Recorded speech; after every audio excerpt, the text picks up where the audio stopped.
Point blank range থেকে গুলি করে খুন করা হলো আইন কলেজের ছাত্রীকে। ব্যারাকপুর এক্সপ্রেসওয়ের পাশে তরুণীর দেহ উদ্ধার। পুলিশের প্রাথমিক অনুমান একাধিক সম্পর্কে টানাপোড়েনেই খুন করা হয়েছে তাকে। ঘটনায় মৃত ছাত্রীর স্বামী এবং এক বন্ধু গ্রেফতার।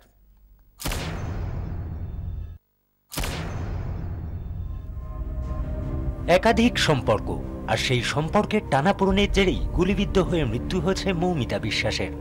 আইন কলেজের ছাত্রী মৌমিতা হত্যার প্রাথমিক তদন্তে এমনটাই অনুমান করছে পুলিশ। প্রাথমিক তদন্তে যেটা হলেও হতে পারে যে কোনো প্রেম ঘটিত কোনো ব্যাপার থাকলেও থাকতে পারে, এটা এখনো এস্টাবলিশড হয়নি, তবে হতে পারে। বৃহস্পতিবার রাতে ব্যারাকপুর এক্সপ্রেসওয়ে থেকে মৌমিতার গুলিবিদ্ধ দেহ উদ্ধার হয়। রাত 10:30 নাগাদ কল্যাণীর কাছে একটি বেসরকারি ইঞ্জিনিয়ারিং এর সিকিউরিটি গার্ডরা গুলির আওয়াজ শুনতে পান। বাইরে বেরিয়ে এসে দেখেন রাস্তার ধারে রক্তাক্ত অবস্থায় পড়ে আছেন এক তরুণী এবং এক ব্যক্তি মোটর বাইকে করে পালাচ্ছে। পরে মৃতের পরিচয় জানা যায়। মৃত তরুণী ব্যারাকপুরের পুতুলিয়ার বাসিন্দা এবং কল্যাণী আইন কলেজের ছাত্রী। আর এই কলেজে পড়া নিয়েই শ্বশুরবাড়ির সঙ্গে গন্ডগোল তার। বছরখানেক আগেই টিটাগড়ের সূর্যনগরের নিখিল সেনের সঙ্গে বিয়ে হয়। এখন ডিভোর্সের মামলাও চলছে। 10 মিনিট 15 মিনিট কোনো ব্যাপারই না ওর কাছে। আমি হয়তো ডাকছি নিচ থেকে, উপরে গিয়ে দেখে ফোনে কথা বলছে। তাও আমি ডাকতাম না, আমি চলে আসতাম। মেসেজ পড়তো কুন্দনের। কি করতো? কুন্দন মেসেজগুলো সব ফেসবুকে ছাড়তো, মমিতা সেগুলো পড়তে ভালোবাসতো। মেসেজে কি লেখা থাকতো সেগুলো তো আমি দেখুন অত পড়তেও ঠিক পারি না ইংলিশে। আমি কারো পার্সোনাল ফোন নিয়ে ঘাটাঘাটি করা অভ্যেস না। সবাই তো যা ইয়ে করে রেখে দেয় আজকাল পাসওয়ার্ড। হ্যাঁ। পুলিশের দাবি মৌমিতার সঙ্গে একাধিক ব্যক্তির সঙ্গে ঘনিষ্ঠ যোগাযোগ ছিল, আর তার জেরেই পারস্পরিক ঈর্ষা ও দ্বন্দ্বে খুন হন মৌমিতা। মৌমিতা খুনের ঘটনায় আটক করা হয়েছে মৌমিতার স্বামী নিখিল সেন ও বাসুদেব নামে এক ব্যক্তিকে। ব্যুরো রিপোর্ট, 24 ঘন্টা। আন্দামানে আটকে পড়া পর্যটকদের ফেরাতে মুখ্যমন্ত্রীর উদ্যোগ। হাভলকে আটকে থাকা 1400 বাঙালির মধ্যে উদ্ধার 1360 জন। নীল আইল্যান্ডেও ছিলেন 400 বাঙালি। ইতিমধ্যেই উদ্ধার করা হয়েছে 194 জনকে। বাকিরা আগামীকালের মধ্যে পৌঁছে যাবেন পোর্ট ব্লেয়ারে। সকলের থাকা খাওয়ার ব্যবস্থা করেছে রাজ্য সরকার।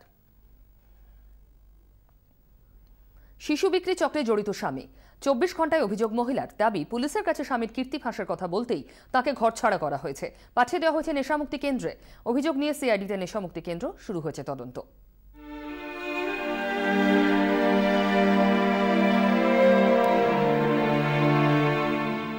রাজ্য জুড়ে সক্রিয় শিশু বিক্রি চক্র। সিআইডির তদন্তে পর্দাফাঁস হয়েছে একের পর এক নার্সিংহোম, নেশামুক্তি কেন্দ্রের। এসব খবরের মাঝেই নেশামুক্তি কেন্দ্রে আনা হয় এক মহিলাকে। তার সঙ্গে কথা বলে চমকে ওঠেন নেশামুক্তি কেন্দ্রের কর্মীরা। বাচ্চাগুলো যে হচ্ছে না, এই যে পাচার চক্র চলছে না, এবার প্রণয় তো ভাবছে যে আমাদের তো এককালীন স্পেক ছিল। উনি বলেন হাজবেন্ডকে ঝগড়া হয়েছিল, আমি বলেছিলাম তোমাকে থানায় ধরিয়ে দেবো, সেই কারণে উনি আমাকে এখন ভর্তি করেছেন। মহিলার দাবি, কেষ্টপুরের প্রফুল্ল কাননে স্পেক নামে একটি নার্সিংহোম ছিল তাঁর শ্বশুরবাড়ির। শিশু বিক্রির কারবার চলত সেখান থেকে, কিন্তু সেটা তো ক্লোজড চ্যাপ্টার। তাহলে এত ভয় পেলেন কেন মহিলার স্বামী? মহিলা বলছেন, বেহালার বড়দের নার্সিংহোমের ব্যবসার সঙ্গে যুক্ত তাঁর স্বামী, ভাসুরপো চন্দন সহ আরো একজন। এরাই মহিলাকে নেশামুক্তি কেন্দ্রে এনেছেন।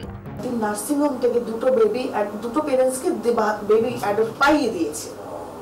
বর্দি ধরা পড়েছে, বুঝেছেন?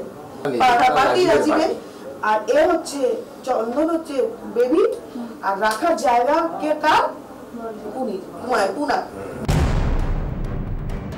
মহিলার স্বামী অবশ্য এসব কিছুই মানছেন না। অ্যাবসলিউটলি মিথ্যে।